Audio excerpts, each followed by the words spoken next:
伊朗侥幸击落 F-15E， 美国上演教科书级救援。F-15E 被确认击落，这个消息把伊朗高兴的不行。被按着打这么久，终于有能拿出来吹的战机了。为此还特意花6万美元悬赏落在境内的飞行员。然而美国用实际行动告诉伊朗，想用6万美元留下我们的人做梦。美国派了上百架飞机直接杀入伊朗腹地，仅仅不到2天的时间，2名飞行员就安然无恙回到美国，堪比现实版拯救大兵瑞恩。在这36小时内，究竟发生了什么？伊朗为什么连美军一根头发都留不住？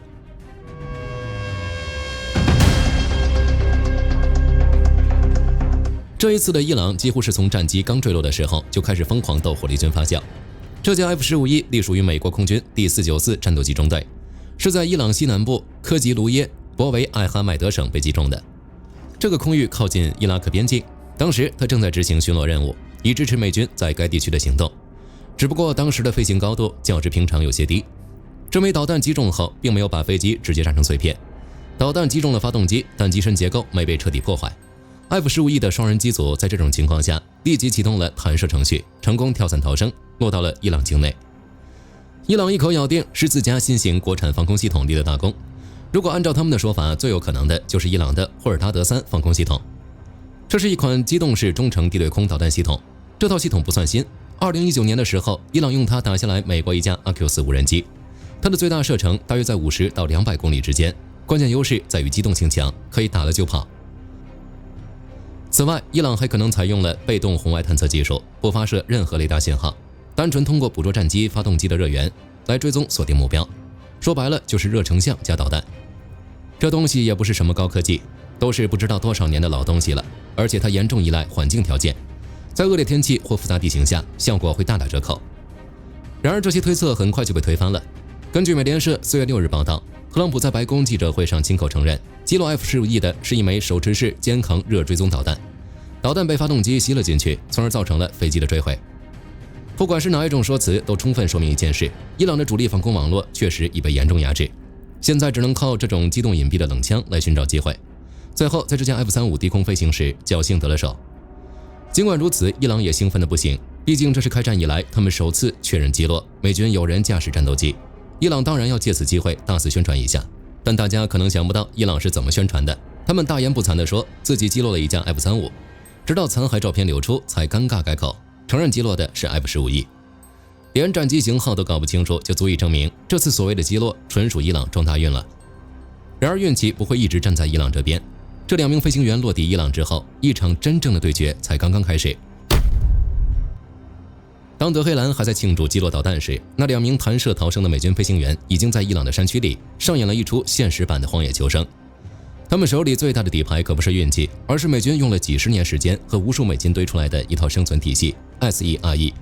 这是美军为高风险人员设计的核心训练，旨在教导他们当在敌后孤立无援时，如何有尊严地返回己方控制区。这2位飞行员跳伞后，正是贯彻了这一训练的全套生存准则。SERE 围绕4个部分展开：生存、规避、抵抗和逃脱。生存阶段的核心是如何在极端环境下生存下来，并保存体力以等待救援，这其中就包括各种野外生存技能以及急救和紧急跳伞训练。当这2位飞行员落地之后，就进入了第2阶段规避。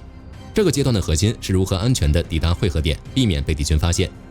前舱的飞行员比较幸运，落点相对开阔，并且没怎么受伤，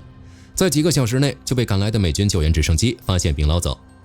但后舱的武器系统军官就没那么走运了，他落地的情况要糟糕得多。根据《华尔街日报》的报道，他整体受伤十分严重，流血不止。但当他恢复神智后，多年刻进骨子里的训练程序立刻启动，他用尽力气爬离了弹射座椅和降落伞的落点，因为这里一定是敌人最先搜索的地方。紧接着他强忍伤痛，开始了长达24小时的徒步移动，目标是一座海拔约2000米的山脊。这不是漫无目的的逃亡，根据前美军飞行员的回忆，SERE 训练的关键技术就是向军事山脊移动，这要求飞行员在伞降过程中就要利用高空视角扫描地面，迅速记下水源、可供隐蔽的岩缝以及适合直升机救援的开阔地位置。这位武器系统军官显然做到了，他选择向高处攀爬，最后钻进一处岩石裂缝里躲了起来。懂地形的人都知道，山脊意味着视野开阔，能看到追兵从哪个方向来，岩石裂缝能屏蔽红外探测，伊朗的热成像无人机从他头顶飞过也发现不了。而且他选择昼伏夜出，白天隐身，夜间转移，尽最大可能减少暴露。SERE 的第3个阶段抵抗是对士兵被俘场景的训练，这一阶段要求他们在被俘之后保持坚韧，绝不泄露机密信息。幸运的是，他这一次没有用上相应的技能，他需要做的就是保证自己的生存并等待救援。这样的话，光靠意志硬撑也不行，还得有对应的装备。这涉及了 SERE 第4阶段逃脱的训练。这一阶段应该利用一切手段发出信号，与救援部队取得联系。训练项目正是各种救援装备的使用。这名军官随身携带了一台 AN-PRQ-7 战斗生存定位系统，简称 CSEL， 由波音公司生产。这台设备就固定在飞行员的救生背心里，弹射时会自动开机，持续发送加密求救信号和精准坐标，而且敌方难以截获与干扰。更关键的是，这台设备有间歇脉冲功能，可以每隔一段时间发射一次极短的加密脉冲信号，功率低到就像杂音一样。这样就导致伊朗的频谱扫频车、电子侦听站、热成像无人机满山头发信号，抓到的全是无用噪音，根本锁定不了位置。而美军中央司令部可以通过专属卫星链路，随时掌握它的精确坐标，误差不到2米。此外 ，CSEL 还内置了 SAASM 抗欺骗模块，伊朗释放的假 GPS 信号、篡改的空域坐标，全被这块芯片自动屏蔽，真实坐标绝不漂移。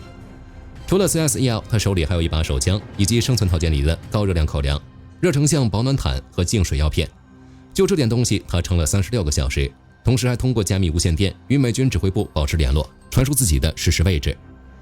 伊朗这边的动静也不小，事发之后，伊朗国家电视台直接在节目里播报悬赏令，谁能活捉这名美军飞行员，发放奖金6万美元。要知道，伊朗普通人的月薪也就150到230美元，6万美元够一个伊朗家庭不吃不喝攒20多年。所以消息一出，当地巴赫蒂亚里部落的村民扛着猎枪就进山了，革命卫队、巴斯基民兵还有警察全部动员，开始轰轰烈烈的搜查行动。据阿克西奥斯援引美方官员的说法，伊朗搜捕人员一度逼近到距离飞行员藏身点不到3公里的位置，但就是找不到人。数千人漫山遍野的搜索，热成像设备和侦察车来回巡视，却连一个受伤的、移动受限的飞行员都找不到，这就是双方的实力差距。而当美国直冲伊朗腹地，就在他们眼皮子底下把人救走时，才真正诠释了到底什么才是降维打击。美国用实际行动证明他们营救自己人的决心和魄力，与伊朗开出的那笔寒酸奖金根本不在一个维度上。美军的第一步是情报，美国中情局局长拉特克里夫在新闻发布会上亲口承认， CIA 在营救过程中对伊朗进行了欺骗作战。他们一面争分夺秒锁定那名坠机飞行员的位置，一面设法误导伊朗搜捕人员为真实救援创造窗口。通过在中东地区庞大的情报网络， CIA 向伊朗境内的多个不同渠道散布了经过精心设计的虚假信息，核心内容就一个：那名失踪的美军武器系统官已经被一支秘密小队在靠近伊拉克的边境地区救走，行动已经结束。伊朗搜捕力量瞬间陷入了信息混乱，一部分部队被调往错误的边境方向，另一些则怀疑这是美军声东击西的计策，最后争论不休，严重耽误了时间。白宫那边也没闲着，在得知一切后，特朗普下令美军采取一切必要手段，将飞行员接回美国。一支由21架各型飞机组成的快速反应编队，在事发后数小时内便从伊拉克的基地起飞，直扑伊朗腹地。这支队伍的核心是 MH-60 黑鹰与 MH-60W 欢乐绿巨人2救援直升机。第一轮行动的目标很明确，救前舱飞行员。美军完成了一次干净利落的热撤离。一名美国国防官员形容这次行动是大胆的速战速决，因为这是在白天，还是受到伊朗猛烈火力攻击下完成的。期间，一架黑鹰直升机被伊朗地面火力击中，但依然成功飞回基地，全员生还。一架 HC 也被伊朗火力击中，但是飞行员硬是驾着受损飞机飞出伊朗领空，直到科威特上空才弹射逃生。但真正的硬仗在第2名军官身上。这名武器系统军官弹射后一度失联，再次收到他的信息时，让军方一度不敢轻举妄动，因为官员们担心这名军官可能已经被伊朗俘虏，对方正利用他的设备发送假信号，引诱美军进入伏击圈。最终经过证实，确认了信号的真实度后，救援行动才得以继续推进，美军直接上了大招。第2次救援行动集结了多达155架各类飞机，其中包括4架轰炸机、64架战斗机、48架空中加油机、13架救援机以及其他辅助机型。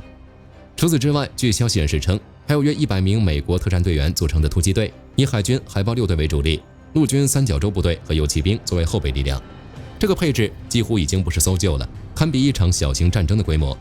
美军的意思很明确，拳头亮出来了，谁敢靠近，直接炸平。据战区4月6日报道，美军在伊朗境内设置了一个临时前进作战基地，作为前进武装和加油点。2架 MC-130J 特种作战运输机作为核心平台，负责投送兵力并提供后勤补给。这次行动中最亮眼的装备就是 MH-6、AH-6 小鸟直升机，美军共出动了4架小鸟直升机。这批直升机隶属于第160夜行者特种作战航空团。AH-6 攻击型负责提供近距离空中支援和基地周边防御， MH-6 突击型则负责搭载特战人员深入目标区域进行搜索与撤离。小鸟将美军特战人员运送到飞行员藏身的山区之后，突击队员在夜色掩护下爬上目标山脊，在岩缝中找到了躲藏36个小时的武器系统军官。紧接着，美军对周边区域实施了空袭，轰炸关键道路和通信设施，切断伊朗部队的来路，拖延他们向救援区域推进的时间。突击队也与伊朗搜捕力量发生激烈交火，最终在天亮前将受伤的军官撤离至接应地点，成功完成了撤离任务。但意外还没结束。据路透社报道， MC-130J 运输机在伊朗境内一处简易沙土跑道上准备起飞时，因为飞机太重，起落架直接陷进了沙里，动弹不得。美军士兵耗费数小时也没能让运输机脱困，他们面临一个极其棘手的选择，要么冒着被伊朗追兵赶上的风险继续挖沙，要么炸掉飞机换方案撤。指挥官最终拍板就地炸毁，同时4架小鸟直升机因无法回收也被一并炸毁，然后调来3架更轻便更快的飞机把所有人接走。这波操作直接给行动画上了一个完美的句号。4月5日，特朗普在社交媒体上发文宣布营救成功，他特别强调，我们永远不会把任何一名美国战士丢在身后。这不仅仅是一句口号，而是被投入的无数资源所证实的切实承诺。只是伊朗无法理解这种承诺，在美军顺利完成救援后，气急败坏的伊朗突然发出指控，说美军明面上是救人，实则是窃取浓缩铀。伊朗发言人巴加埃在新闻发布会上给出了这么怀疑的理由，听起来似乎逻辑自洽。被击落的飞行员明明坠落在克吉卢耶、博维艾哈迈德省山区，但美军大规模行动的区域却是在伊朗中部，两者相距数百公里。因此，德黑兰断言，美国一定是醉翁之意不在酒，救人只是幌子，偷油才是真目的。能发出这种指控，只能说明和美国打了这么多年交道，伊朗还是不懂美国。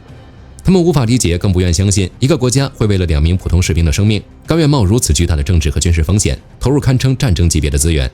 如果这样投入，一定是另有目的。他们不懂美国的执念，明明以往有很多例子，越南战场上，美军的航空救援力量在丛林里救回了3883个人；海湾战争里 ，MH-53G 直升机深入伊拉克境内160公里，救回 F-14B 飞行员；伊拉克战争，沙尘暴都挡不住美军救援直升机。不抛弃任何人，这句话写在美国陆军士兵信条里，每一名士兵入伍时都要宣读。它不是一句口号，是刻在骨子里的信念。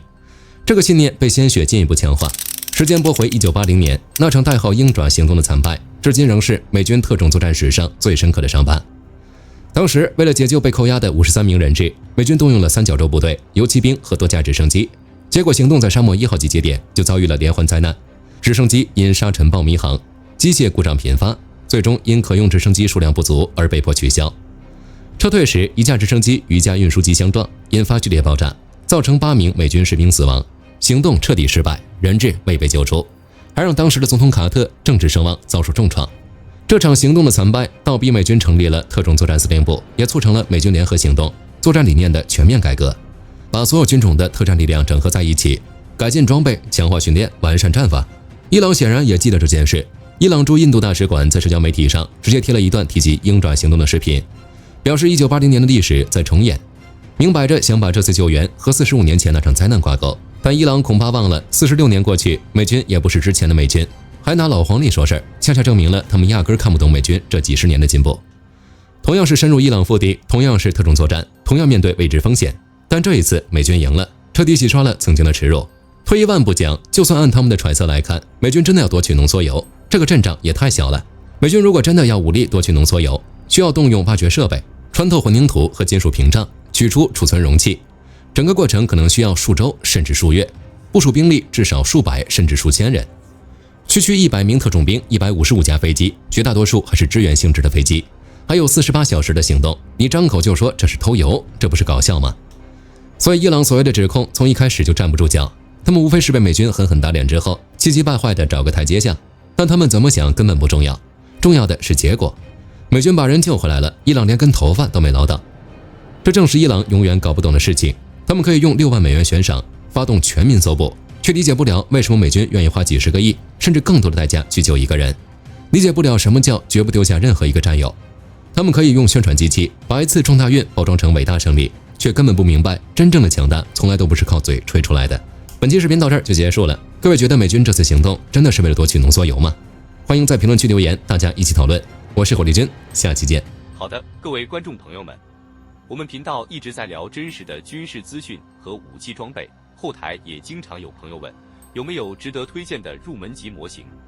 今天就和大家分享一款近期接触到的产品。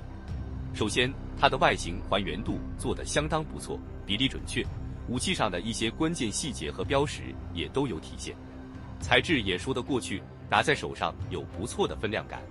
其次，它具备一定的可动性，对于理解基础操作原理有一定帮助，让它不仅是个静态摆件。综合它的做工和可玩性来看，价格确实比较亲民。对于想入门模型收藏，或者单纯想在桌上贴一个摆件的朋友来说，是一个性价比很高的选择。商品链接已经给你们上了，感兴趣的朋友可以自行了解。